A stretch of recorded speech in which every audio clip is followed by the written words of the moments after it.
जय श्री राम भाइयों। आज की इस नई वीडियो में आप सभी भाइयों का स्वागत है।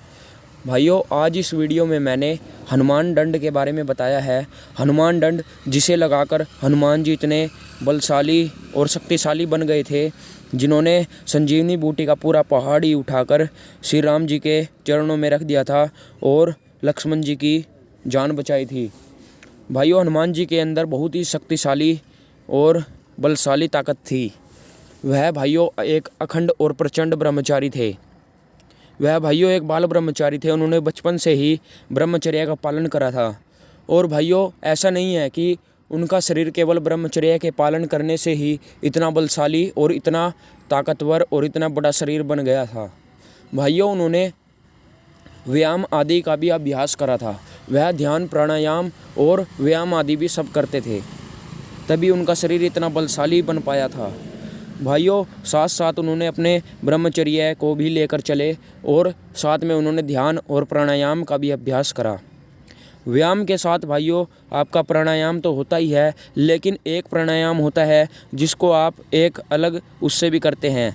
उसके नाम है बाह्य प्राणायाम, अभ्यंतर प्राणायाम, कुंभक प्राणायाम और भाइयों भ्रामरी प्राणायाम। ऐसे बहुत से प्राणायाम है भाइयों, अनुलोम विलोम प्राणायाम आदि बहुत से प्राणायाम है भाइयों, जिनके अभी तो मेरे को नाम भी नहीं पता है, इसलिए मेरे को जिनके नाम पता थे मैंने आपको बता दिए।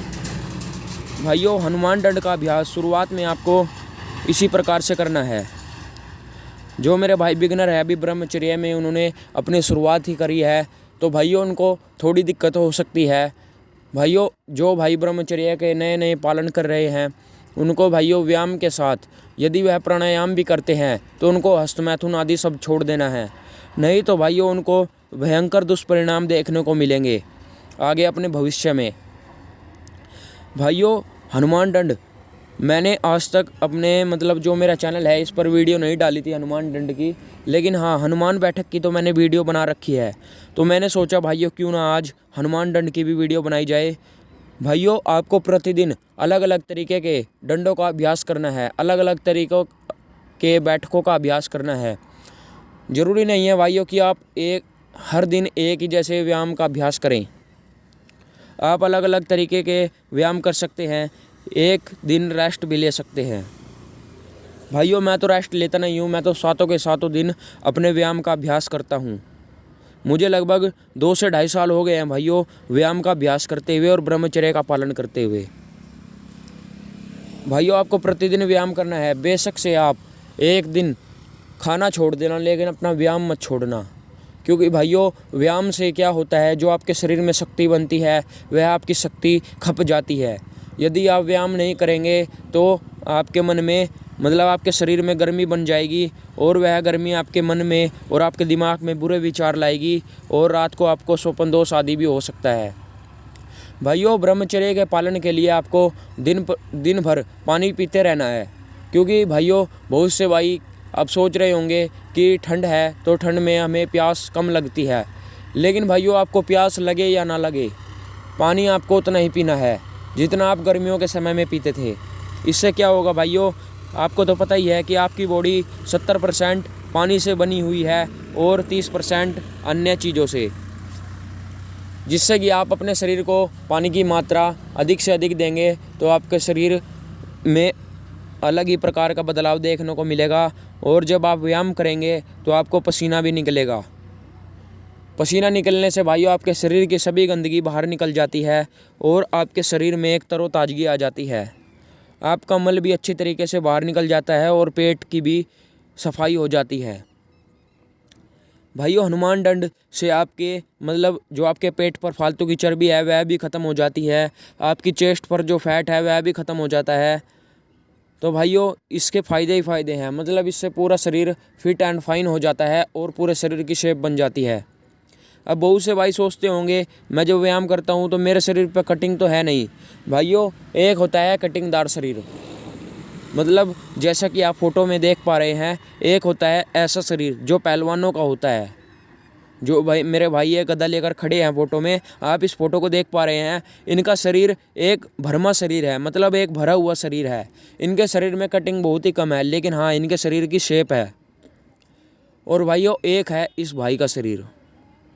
दोनों में है 100 किलो वजन, लेकिन ताकत किस में अधिक ज़्यादा है? जो मेरा भैया गदा लेकर खड़ा हुआ है। भाइयों ज़रूरी नहीं है कि आपके शरीर में कटिंग नहीं है तो आपके शरीर में दम भी नहीं होगा। भाइयों अपने शरीर में दम बनाओ, ना कि कटिंग। शरीर में दम होगा भाइयों तो आप बड़ी से बड़ा काम भी कर सकते हैं। शरीर में एनर्जी नहीं है और आप कटिंग लिए घूम रहे हो। भाइयों मैंने बहुत से युवा ऐसे देखे हैं कि उनके शरीर में फुल कटिंग होती है और शरीर की नसें भी चमकती हैं, लेकिन वह अंदर से बिल्कुल खोखले हैं। और भाइयों कुछ तो मैं आपको बता दूं कि कटिंग निकालने के लिए स्टेरॉइड और प्रोटीन आदि सप्लीमेंट का भी यूज करते हैं। और भाइयों आपको बता दूं कि जो हमारे शरीर की नसें होती हैं, नसें, एक तो हमारी नसें नेचुरल तरीके से निकलती है, लेकिन एक नसें निकालना ऐसा होता है कि जिनको ज़बरदस्ती निकाला जाता है टीके आदि लगाकर या कैप्सूल आदि खाकर। इनकी भाइयों बहुत सी प्रकार की दवाइयाँ भी आती हैं। तो भाइयों आप इस वहम में मत पड़े कि भाई मेरे शरीर में कटिंग नहीं आ रही है, मेरे शरीर में मतलब मेरा शरीर जिम जैसे वाले बच्चों जैसे शरीर नहीं बन पा रहा है। भाइयों यदि आप उनके जैसा शरीर पाना चाहते हैं तो आप भी सप्लीमेंट और टिक्के लगाना शुरू कर दीजिए।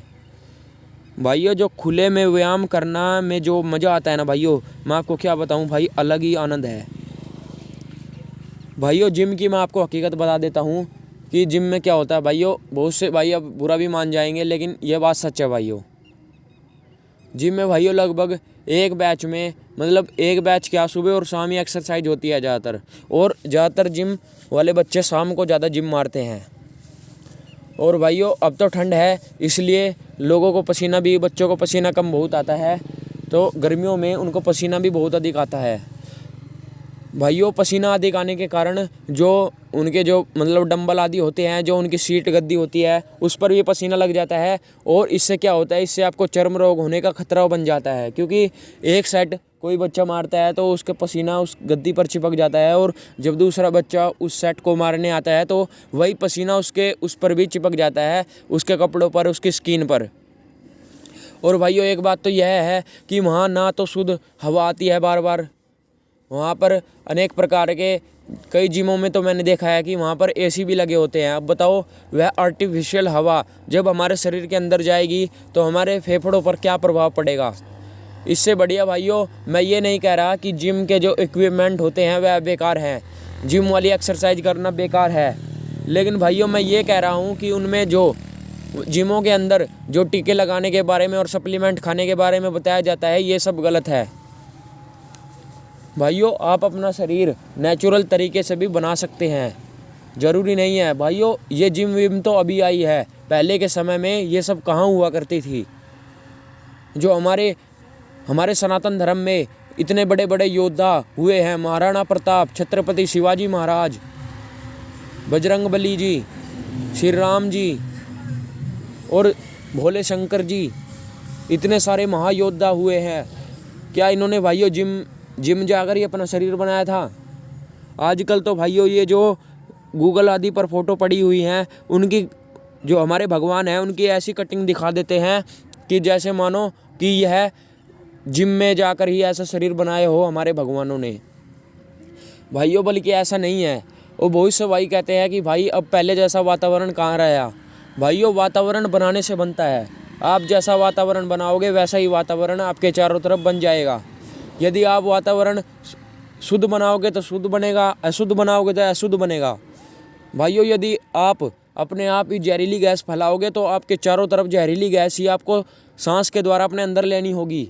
और यदि आप अपने चारों तरफ वृक्ष आदि लगाओगे तो आपको शुद्ध हवा अपने शरीर के अंदर लेनी होगी। क्योंकि भाइयों आज भी हमारी धरती है, आज भी वही मिट्टी है, आज भी वही पृथ्वी है, आज भी वही सूर्य है, आज भी वही चंद्रमा है, आज भी वही सब कुछ है। भाइयों बस ज़रूरत है तो अपने आप को बदलने की, अपने चारों तरफ के वातावरण को बदलने की। भाइयों खान पान की रही बात, तो आप भाइयों जब लोगों को गंदी पसंद आ रहा है तो इसमें परमात्मा भी क्या कर सकता है। भाइयों मैं इस बात को आपको एक उदाहरण के माध्यम से समझाना चाहता हूँ। भाइयों एक दूधिया होता है वह प्रतिदिन लोगों के घरों में दूध देने जाता है। तो एक दिन एक महिला उस दूध वाले से कहती है कि भाई आप दूध अच्छा नहीं ला रहे हो और दूध में मिलावट मतलब पानी वगैरह डाल कर लाते हो और दूध बढ़िया लाया करो। तो वह दूधिया कहता है ठीक है बहन जी, मैं आगे से दूध अच्छा ही लाऊंगा। तो वह अगले दिन दूधिया बिल्कुल प्योर दूध मतलब ना उसमें पानी ना किसी प्रकार की मिलावट होती है लाकर उस महिला को दे देता है। तो जब वह महिला उस दूध को उबालकर अपने छोटे बच्चों को पिलाती है, मतलब जो उसके घर में छोटे बच्चे थे या बड़े थे उनको पिलाती है, तो उन सभी को दस्त लग जाते हैं।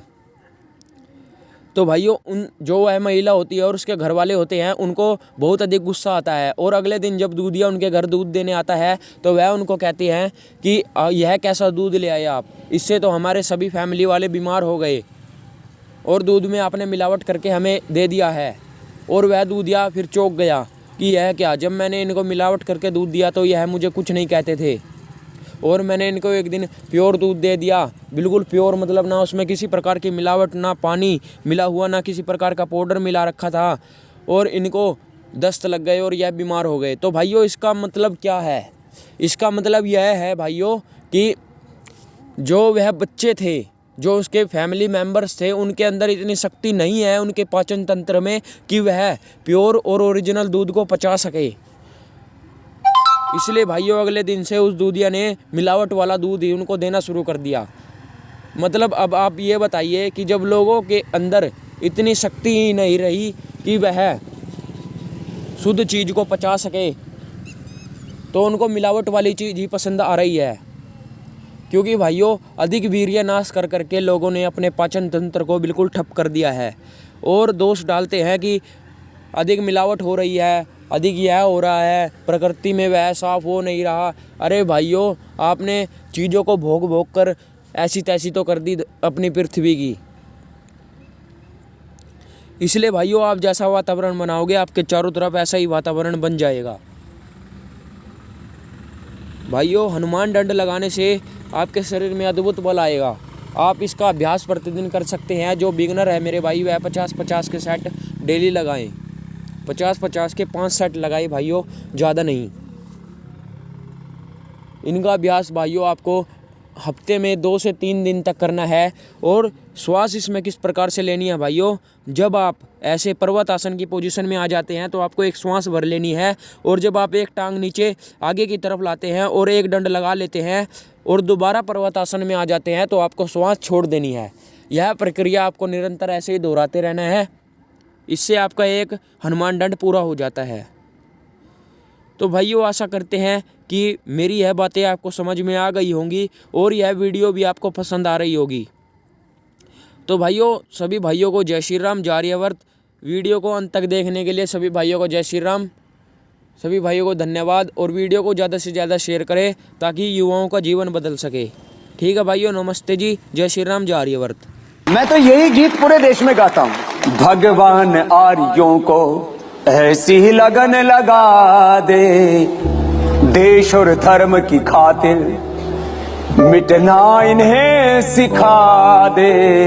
भगवान आर्यों को फिर राम कृष्ण निकले घर घर गली गली से, अर्जुन व कर्ण जैसे योद्धा रणस्थली से, भीष्म से ब्रह्मचारी और भीम महाबली से, गौतम कणाद जैमिनी और ऋषिवर पतंजलि से, ऋषिवर पतंजलि से फिर से कोई दयानंद, फिर से कोई दयानंद जैसा ऋषि दिखा दे। भगवान आर्यों को ऐसे हो लाल पैदा, खेले जो गोलियों से, भूमि को तृप्त कर दे श्रद्धा की झोलियों से। गूंजे ये देश मेरा शेरों की बोलियों से, बिस्मिल गुरु भगत सिंह वीरों की टोलियों से, वीरों की टोलियों से। इनको वतन की खातिर, इनको वतन की खातिर फांसी पे भी हंसा दे। भगवान आर्यों को ऐसी ही लगन लगा दे, भगवान आर्यों को। मैं तो ऐसा देश बनाना चाहता हूँ जहाँ हर व्यक्ति भगत सिंह हो, हर व्यक्ति चंद्रशेखर राजगुरु सुखदेव हो, हर व्यक्ति के भीतर राम जैसा चरित्र हो, राम जैसा चरित्र सबका बन जाए, ये है मेरा मकसद।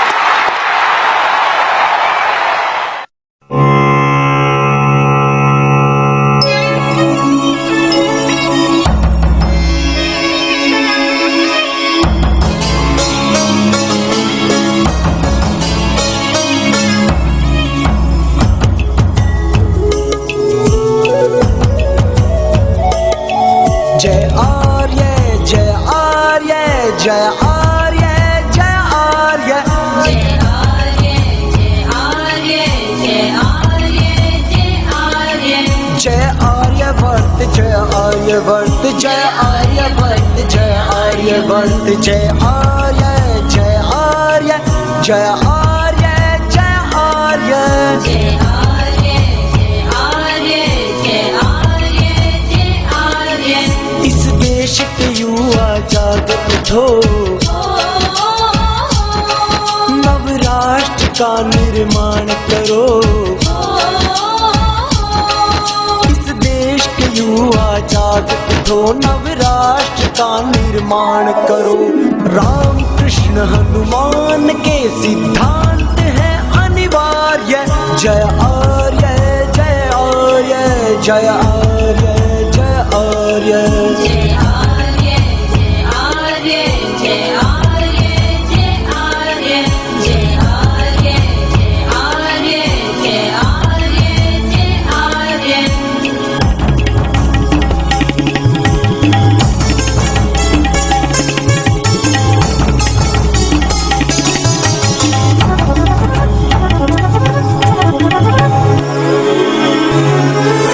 संध्या और उपासना यज्ञादि हम करते रहे, छल कपट और पाप नीच बुरे कर्मों से डरते रहे। विष्णु गुप्त चाणक्य से हम चाहिए फिर आचार्य। जय आर्य जय आर्य जय आर्य जय आर्य जय आर्य